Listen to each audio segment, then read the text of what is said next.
Hello students, आज के editorial का टॉपिक है India can become a biodiversity champion. इसको आप कनेक्ट कर पाएंगे GS3 के इन्वायरमेंट एंड बायोडाइवर्सिटी। तो अब आते हैं एडिटोरियल पर। इसमें ये दिया हुआ है कि जो हम बायोडाइवर्सिटी, पहले इसको समझ लेते हैं। बायोडाइवर्सिटी क्या होता है? Sum and variation of our biological wealth known as biodiversity. जो भी हमारे आसपास जो नेचुरल चीजें हैं, ट्रीज, प्लांट, सी, फॉरेस्ट, ये सारा कुछ बायोडाइवर्सिटी का ही पार्ट है और ये एसेंशियल है हमारे फ्यूचर, हमारे जो प्लैनेट होगी उसके लिए भी। और जो इसका इम्पोर्टेंस है प्लैनेट बायोडाइवर्सिटी का, वो स्ट्रांगली आर्टिकुलेट हुआ है यूनाइटेड नेशन बायोडाइवर्सिटी कॉन्फ्रेंस पे, जो मॉन्ट्रियल कनाडा में हुई थी दिसंबर 2022 में। 188 कंट्री जो रिप्रेजेंटेटिव थे इस अग्रीमेंट में, उन्होंने अडॉप्ट किया और अग्री किया हॉल्ट एंड रिवर्स। इसका मतलब ये है कि जो बायोडाइवर्सिटी लॉस है उसको कंजर्व करेंगे 30% of world land and 30% of world ocean by 2030। और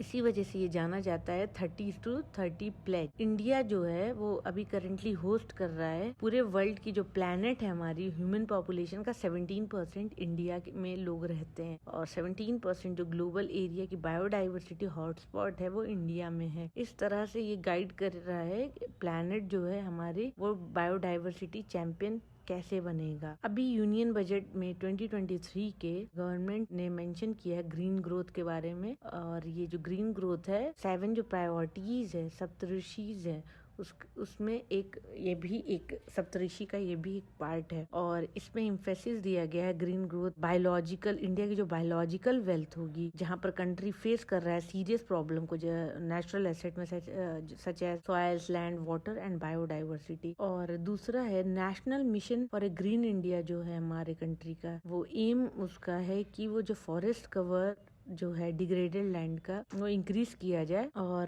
प्रोटेक्ट करा जाए। जो एग्जिस्टिंग जो हमारे फॉरेस्ट लैंड है उसको बढ़ाया जाए। और ग्रीन क्रेडिट प्रोग्राम भी है जिसका ऑब्जेक्टिव है incentivise the environmentally sustainable and responsive action by company, individual and local bodies. तो इस तरह से जब सब लोग मिल के काम करेंगे तो हमारी जो बायोडाइवर्सिटी है वो बढ़ेगी और जो हमारा एम है हम उसको पूरा कर पाएंगे। और गवर्नमेंट की स्कीम है mangrove initiative for shoreline habitat and tangible income, जिसको मिष्टी के नाम से जानते हैं। इस तरह की स्कीम इम्पोर्टेंट होती है, प्रीलिम्स के लिए काफी इम्पोर्टेंट है। वैसे आप मेंस में भी इसको कोट कर सकते हैं। पर्टिकुलरली ये सिग्निफिकेंट होता है क्योंकि ये एक्स्ट्रा ऑर्डिनरी इंपॉर्टेंस देता है मैंग्रोव्स को, जो कोस्टल इकोसिस्टम में है, वो हेल्प करते हैं मिटिगेट करने में जो क्लाइमेट चेंज हो रहा है। प्राइम मिनिस्टर प्रोग्राम एक restoration, awareness and nourishment and एमेलियोरेशन of mother earth, जो PM प्रनम नाम से जाना जाता है, ये भी आप याद कर लीजिए, इंपॉर्टेंट है ये भी स्कीम। इसका ऑब्जेक्टिव है रिड्यूस करना input of synthetic fertiliser and pesticide, जो क्रिटिकल रोल प्ले करता है सस्टेनिंग, हमारे एग्रीकल्चर को सस्टेन करने में। फाइनली एक इम्पोर्टेंट ये भी स्कीम है अमृत धरोहर स्कीम, जो डायरेक्टली मेंशन हुई है हमारे बायोलॉजिकल वेल्थ में और एक्सपेक्टेड है कि ये एनकरेज करेगी ऑप्टिमल यूज करने में हमारे वेटलैंड का, और इनहेंस करेगी जो हमारी बायोडाइवर्सिटी और कार्बन स्टॉक है। और जो इको टूरिज्म है अपॉर्चुनिटीज है और इनकम जनरेशन है और लोकल कम्युनिटीज। अमृत धरोहर ऐसे कहते हैं, अगर ये लेटर बाद में इम्प्लीमेंट होती है तो इसका जो इम्फेसिस है वो सस्टेनेबिलिटी पर है, बैलेंसिंग करेगा ये कंपीटिंग डिमांड को, और ये बेनिफिट करेगा हमारी एक्वाटिक जो बायोडाइवर्सिटी है, जो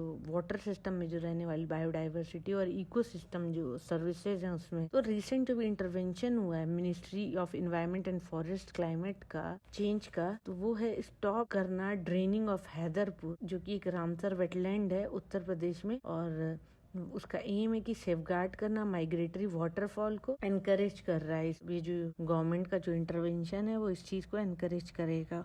और जो भी इस तरह के हम एक्शंस लेंगे, ये जो भी प्रोग्राम्स हैं वो क्रिटिकल हैं, क्योंकि इंडिया की जो करंट स्टेट है हमारी बायोडाइवर्सिटी का वो और इसका जो इम्प्लीमेंटेशन हो वो एविडेंस बेस्ड हो, साइंस बेस्ड और इंक्लूसिव मॉनिटरिंग प्रोग्राम जो है वो क्रिटिकल है, सिर्फ सक्सेस के लिए ही नहीं ये सारे एफर्ट के, but also documentation and distillation of lesson learn for replication nationally as well as globally. किसी भी चीज को हम सीख रहे हैं उसको रेप्लीकेट हम तभी कर पाएंगे जब हम उसको डेटा साइंस बेस्ड, अगर हम उस चीज को फॉलो कर रहे हैं, डेटा बेस्ड है, कोई चीज साइंटिफिकली हम कर रहे हैं तो उस चीज को अप्लाई करना काफी इजी हो जाता है। न्यू मिशन या कोई प्रोग्राम है तो वो इफेक्टिवली यूज करे मॉडर्न कॉन्सेप्ट ऑफ सस्टेनेबिलिटी को और वैल्यूएशन ऑफ इकोसिस्टम को, कंसीडर करता है इकोलॉजिकल, कल्चरल और सोशल एस्पेक्ट जो हमारे बायोलॉजिकल वेल्थ है। इस क्लियर सिस्टम और बाउंड्रीज और प्रायोरिटी के साथ बेनिफिट पहुंचा पाएंगे। रिसोर्स बेनिफिट्स होगा जो रिसोर्स पीपल को होगा और जो फंड सर्विसेज होगी रादर देन स्टॉक फ्लो, और ये फाउंडेशन होता है इकोनॉमिक और जनरेट होती है वैल्यू और जहाँ पर हम इनॉर्मस पोटेंशियल है बहुत सारे सस्टेनेबल बायो इकोनॉमीज में। तो और जो फ्यूचर होगा वर्ल्ड वेटलैंड इकोसिस्टम का वो पूरी तरह से डिपेंड करेगा कि हम कैसे सस्टेन करें इकोलॉजिकल फ्लोज को, कैसे हम कर सकते हैं रिडक्शन करेंगे हम वाटर यूज को, जो की सेक्टर्स है जैसे कि इंडिया में की सेक्टर एग्रीकल्चर है, एनकरेज करेंगे हम ऐसे क्रॉप्स को जो वाटर लेस यूज होते हो, जहाँ पे वाटर कम कंज्यूम होकर हम क्रॉप प्रोड्यूस कर सकते हैं, जैसे कि मिलेट है। वहाँ पे इस इन्वेस्टमेंट हम इस जगह पे भी करेंगे जो वाटर साइकिलिंग है अर्बन एरियाज में स्पेशली। यहाँ पे हम combination of grey blue green infrastructure को प्रोमोट करेंगे, एनकरेज करेंगे। और जहाँ तक बात होती है ग्रेट इंडिया मिशन की, तो उसका जो इम्प्लीमेंटेशन है उसका फोकस जो होगा वो इकोलॉजिकल रेस्टोरेशन पे होगा rather than tree plantation. Ecological restoration जब हम करेंगे तो हम ब्रॉडली ज्यादा बेनिफिट कमाएंगे कंपेयर टू ट्री प्लांटेशन के, और हम जो चूज करेंगे जो साइट को वहाँ पे वो ज्यादा कंट्रीब्यूट कर पाएगा हमारी इकोलॉजिकल कनेक्टिविटी जो लैंडस्केप की होगी, जो फ्रेगमेंट हो गई, जो डिवाइड हो गई ये लीनियर इंफ्रास्ट्रक्चर की वजह से। इसके साथ ही चॉइसेस ऑफ स्पीशीज या डेंसिटी है वो उनकी सारी जो इंफॉर्मेशन होगी वो अवेलेबल होगी, नॉलेज एविडेंस होगा रेजिलियंस पर, और जो इमर्जिंग क्लाइमेट चेंज है या सिनर्जीज है वो एक ट्रेड ऑफ होगा हमारे with respect to hydrologic services पे।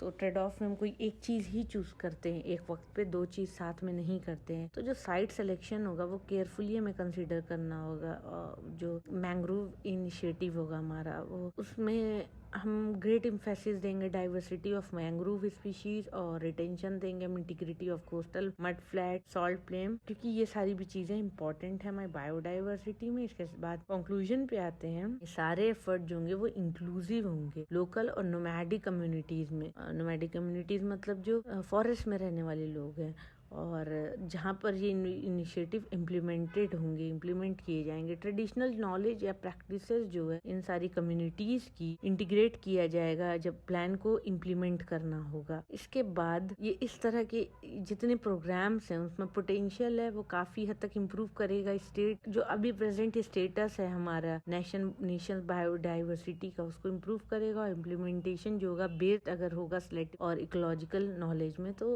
वहाँ पे हमें फायदा मिलेगा। और इस तरह के कॉन्सिक्वेंसेज में क्या होगा कि हमारा जो ये हर एक प्रोग्राम है वो सिग्निफिकेंट एजुकेशनल और रिसर्च फंडिंग पर होगा बेसिस, तो जिसको हम क्रिटिकली अप्रेज करेंगे और ब्रिंग करेंगे, अवेयरनेस ले आएंगे इंडिया की बायोलॉजिकल वेल्थ में। और हम रिस्पॉन्स करेंगे नीड पर अपने, और होप करेंगे कि नेशनल मिशन जो हमारी बायोडाइवर्सिटी ह्यूमन वेलबींग है जो कि हमारे ऑलरेडी अप्रूव हो गया है prime minister science technology innovation advisory council के तरफ से, जो कि PM STEAC के नाम से जाना जाता है। ये भी इम्पोर्टेंट है, आप इसको नोट डाउन कर लीजिए, कहीं पे लिख लीजिए, प्रीलिम्स के लिए इम्पोर्टेंट हो सकता है, जो कि अभी रिसेंट में ही गवर्नमेंट ने लॉन्च किया। तो इस तरह से जो मिशन होगा वो सीख क्या कर रहा है, हार्नेस करना जो हमें पावर है, इंटरडिसिप्लिनरी जो नॉलेज है, इंडिया को ग्रीन और इंडिया की इकोनॉमी को ग्रीन बनाना, रिस्टोर और एनरिच करना हमारा जो नेचुरल कैपिटल है, लोगों की जो वेलबींग है हमारे कंट्रीज के, जो पोजीशन है इंडिया की ग्लोबल लीडर में और अप्लाइड बायोडाइवर्सिटी साइंस में। तो इस तरह के हम प्रोग्राम्स जितने भी लेकर आए हैं जो कि मैंने एक्सप्लेन किया है, प्रणाम और PM STEAC, ग्रीन ग्रोथ, तो इस तरह की जो प्रोग्राम है वो तभी